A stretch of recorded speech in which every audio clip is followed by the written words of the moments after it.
tenemos que ver como estudiantes antes de retirarnos de este trimestre. Es muy importante que ustedes se lleven una idea o que tengan presente lo relacionado al 23 de abril, que es el Día del Idioma Español. ¿Por qué se celebra el Día del Idioma Español?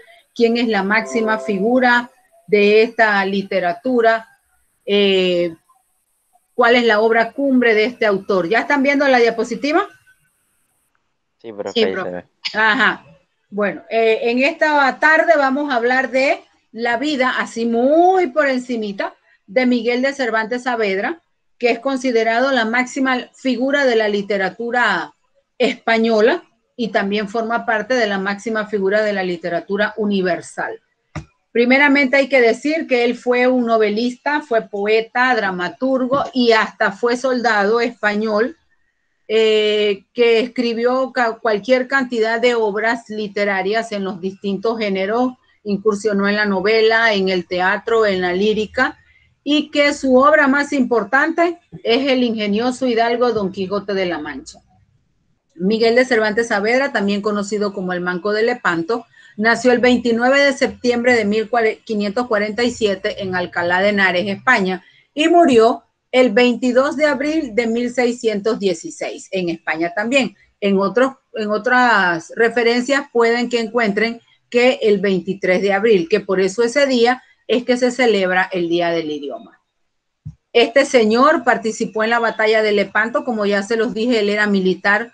En esta batalla, él no perdió porque no fue que perdió la mano, perdió de los golpes, de los arponazos que recibió, perdió la movilidad en una de sus manos. Y de ahí entonces que a él se le conozca también como el Manco de Lepanto, porque fue una secuela de haber participado en esa guerra, en la guerra de Lepanto.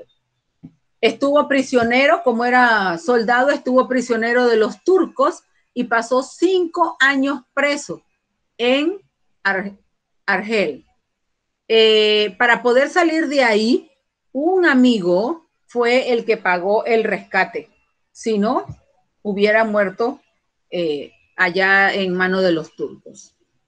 Después que salió de ahí, se inscribió y formó parte del primer círculo literario madrileño en 1587. Y de ahí entonces, en 1605, del 87 a 1605, ya había escrito la primera parte del ingenioso hidalgo Don Quijote de la Mancha. Esta obra está dividida en dos partes.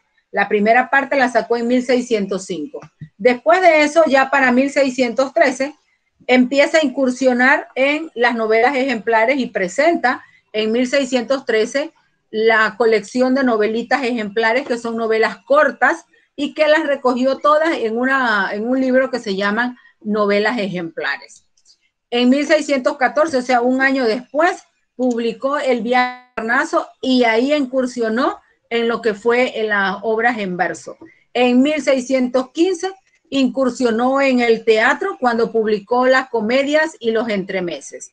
Los entremeses son pequeños obras de teatro que se representan y se dramatizan dentro de una obra de teatro mayor, pero cuando la obra de teatro mayor necesita cambiar escenografía, personajes, vestuario, entonces se dramatiza ese entremés para mantener al público entretenido mientras la obra grande continúa. Y en 1616, pues ya muere en Madrid. Mire que desde el 13, 14, 15 y 16 estuvo presentando sus obras. En el Quijote, Cervantes nos ofrece una narración sencilla prácticamente porque va contando poco a poco y paulatinamente de manera secuencial la vida de un hidalgo machengo que vivió en España en esa época y que se volvió loco de leer tantos libros de caballería. Entonces él decide hacerse caballero y salir a conquistar el mundo, como diría Pinky Cerebro. Él sale a conquistar el mundo, sale por toda España en busca de la justicia, de la libertad, de defender al oprimido y a las mujeres que lo necesitaran. Las mujeres que estuvieran en peligro, pues él las iba a necesitar. las iba a ayudar. En esta obra, pues, ya yo les dije, estaba dividida en dos partes. En la primera parte, la de 1605, está la primera y la segunda salida. Ya para la segunda parte del Quijote, que la publicó en 1615 y consta de 74 capítulos, ya en esa parte el personaje regresa a su casa de la tercera salida, recobra la memoria y se muere. Ya en esta segunda parte, él mata a Don Quijote de la Mancha, mata a ese personaje de su obra. Esta obra es grandiosa dentro de la literatura por múltiples aspectos, pero lo más importante, dentro de los aspectos más importantes que nosotros tenemos que ver, son los consejos que Don Quijote le da a Sancho Panza para cuando sea gobernador de la ínsula. Sancho Panza es el escudero de Don Quijote que lo acompañó en todas sus aventuras. Sancho Panza estaba totalmente cuerdo. Miguel de Cervantes, Don Quijote estaba totalmente loco. Entonces, ¿qué hizo Miguel de Cervantes Saavedra? Puso a un loco y a un cuerdo a hacer el mismo viaje. En ese peregrinar de ellos y sus aventuras, Don Quijote le promete a Sancho Panza que cuando conquiste un territorio lo va a nombrar gobernador de la ínsula, que en esa época una ínsula pues era un territorio, póngase una provincia, un distrito, la cosa es que él iba a ser gobernador, pero que le iba a dar unos consejos antes de que gobernara para que hiciera un buen trabajo. Primero le dijo que le tenía que tener temor a Dios, y mire lo que le dice: has de temer a Dios, porque en el temerle está la sabiduría, y siendo sabio no podrás errar en nada. O sea, primero el temor a Dios para saber que eres sabio, y si eres sabio, pues no te vas a equivocar a la hora de gobernar.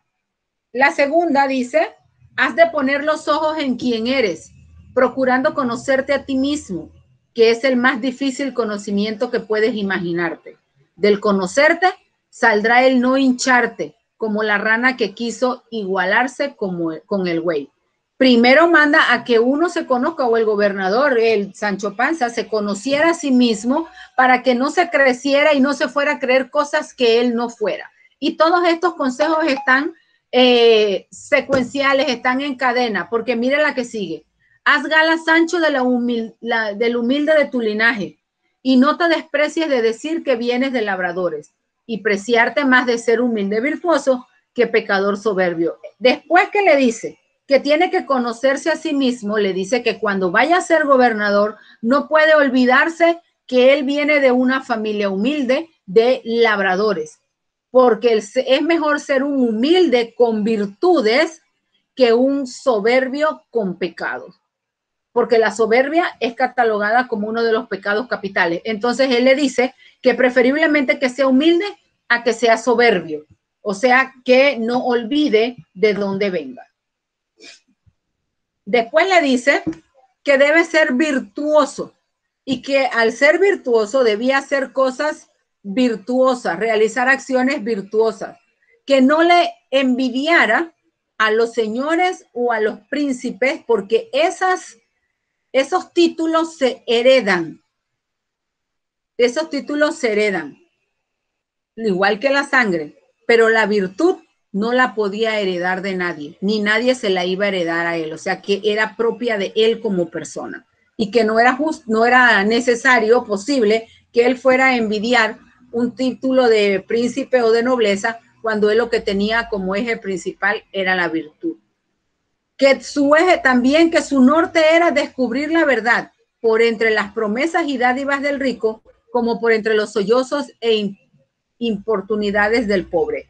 En esta parte le dijo que como gobernador él debía ir siempre en busca de la verdad, pero que en la búsqueda, en ese camino de llegar a la verdad, él se iba a encontrar promesas y dádivas del rico. ¿Qué es dádivas del rico? Que le iban a dar dinero para que desviara su camino o olvidara lo que andaba buscando, que no se dejara comprar. En pocas palabras es lo que le dijo Don Quijote a Sancho Panza, que no se dejara comprar ni de promesas ni de dinero. Acá le dice: si acaso doblaras la vara de la justicia, no sea con el peso de la dádiva, sino con el de la misericordia. Ustedes saben que el símbolo de la justicia es una balanza y al ser una balanza está en igualdad de posiciones, tanto aquí como acá. Entonces le dice Don Quijote a Sancho Panza que si quiere ser justo, que si quiere administrar justicia o que si quisiera en algún momento no ser tan justo, lo hiciera no porque le pagaran, sino porque fuera misericordioso, otra virtud. Le puso que fuera virtuoso, que no olvidara el linaje, que no fuera envidioso y ahora le dijo que fuera misericordioso en caso tal.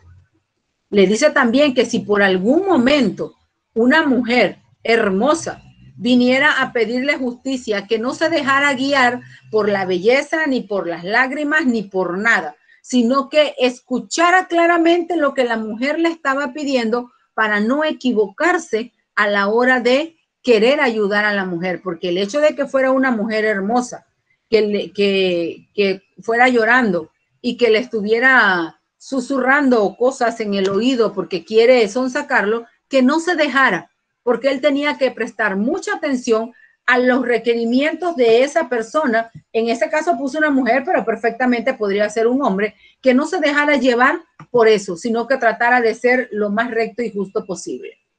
Acá en el otro consejo le dice, al que has de castigar con obras, no trates mal con palabras, pues le basta al desdichado la pena del suplicio sin la añadidura de las malas razones. Encima de que va a ser condenado, que va a recibir su castigo, hay personas que encima de que está castigado, pues lo tratan mal de palabra, lo tratan mal como persona. Entonces él decía que no, que ya bastante aquella persona tenía con ser castigado, con ser señalado de que había cometido un delito y que no iban a caerle todas las piedras, sino que recibía su castigo y hasta ahí, porque no había que añadirle más maldad a la que ya él tenía encima. Le dice también que si él sigue todos esos consejos que le ha dado, entonces los días de él van a ser largos, sus días de fama, de fortuna, en el sentido de que todo mundo lo va a recordar como un buen gobernador y no lo van a recordar porque se haya dejado comprar o haya hecho algo injusto para los demás. En todos estos dos capítulos hay constantes de personajes que son Don Quijote de la Mancha, obviamente el personaje centro, el loco, Sancho Panza, el fiel escudero de Don Quijote. Este tenía como característica que era totalmente cuerdo, y doña Dulcinea pues era la amada de Don Quijote y él salía a conquistar en nombre de su amada. También aparece el caballo Rocinante, que de Rocinante solamente tenía el nombre porque el caballo en la real vida de Don Quijote no era ni la sombra de lo que él decía que era su caballo. Recuerden que él estaba loco y lo describía como un caballo de estos de milla, de estos de carrera, y no tenía nada parecido a lo que él estaba describiendo su caballo. Nuestro amigo Sancho Panza, el fiel escudero, este era el colmo, andaba en un burro y ese burro se llamaba Rucio. No tenía mucha mención en el texto, pero era importante saber que él andaba en un burro. Acá, esta parte también es la primera aventura que tiene Don Quijote como escudero, y nada más y nada menos se enfrenta a unos molinos de viento. El señor, en su locura y con afán de querer tener una hazaña, ve el montón de molinos de viento a la lejanía y le dice a Sancho Panza que ahí habían unos gigantes que eran enemigos y que habían que atacar.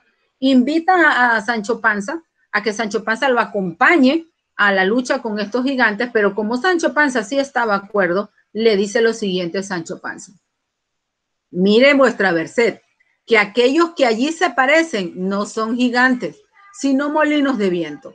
Y lo que ellos parecen brazos con las aspas que, volteadas al viento, hacen andar la piedra del molino. Bien parece que no estás cursando en esto de las aventuras. Ellos son gigantes y si tienes miedo, quítate de aquí, que yo voy a entrar con ellos en fiera y desigualdad batalla. En ese momento Don Quijote se enojó porque Sancho Panza le estaba diciendo que lo que él estaba viendo no era lo correcto y le dijo que se quitara, que no lo quería acompañar en su aventura y que él iba solo a pelear con los molinos de viento. Miren esta imagen que está aquí. Esta es una recreación, obviamente, de cómo los gigantes, y eran un montón, mira cómo él los veía, como un gigante con las aspas que están aquí para él, eran espadas. Aquí está Don Quijote y acá está Sancho Panza. Ustedes se podrán imaginar cuando Don Quijote quedó enredado en las aspas de esos gigantes, las vueltas que dio y dónde fue a parar. Todo eso lo describe claramente Miguel de Cervantes Saavedra en ese episodio de Los Molinos de Viento.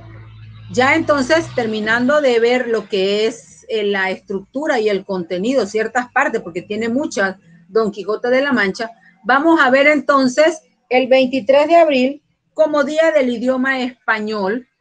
Se celebra en todos los países de habla hispana. En algunos lugares se conoce con el Día del Libro, pero en Panamá lo conocemos como el Día del Idioma, porque en septiembre se celebra la Semana del Libro. Ese es un honor, un reconocimiento que se le hace a Miguel de Cervantes Saavedra como un gran expositor de las letras españolas. Y porque ese día, pues, entre el 22 y 23 de abril, para algunas literaturas, muere Miguel de Cervantes Saavedra, porque aún con exactitud no se sabe cuándo murió. Por eso al principio le puse 22 y ahora acá dice que el 23, porque eso depende del texto donde usted lo vaya a buscar, pero oscila entre el 22 y 23 de abril. Entonces vamos a ver que Cervantes y el idioma español están unidos por la literatura y por la historia. El idioma dio a Cervantes todos los instrumentos de expresión para escribir su maravilloso libro Don Quijote de la Mancha. Pero Cervantes utilizó al máximo el ingenio de la lengua, que puso a circular como en una incursión quijotesca por todos los caminos del mundo el idioma español. Es por esa razón que el 23 de abril se celebra el Día del Idioma Español, para rememorar o conmemorar o recordar la grandiosa elocuencia con que este escritor español desarrolló toda su literatura con base en lo que era el idioma español, el castellano. Y por eso pues se celebra el 23 de abril como el Día del Idioma Español. Y es importante que todos los estudiantes que dan el primer trimestre, enero o marzo, lleven esa semillita, porque no nos vemos en abril, lleven esa semillita y sepan por qué se celebra el 23 de abril el Día del Idioma Español.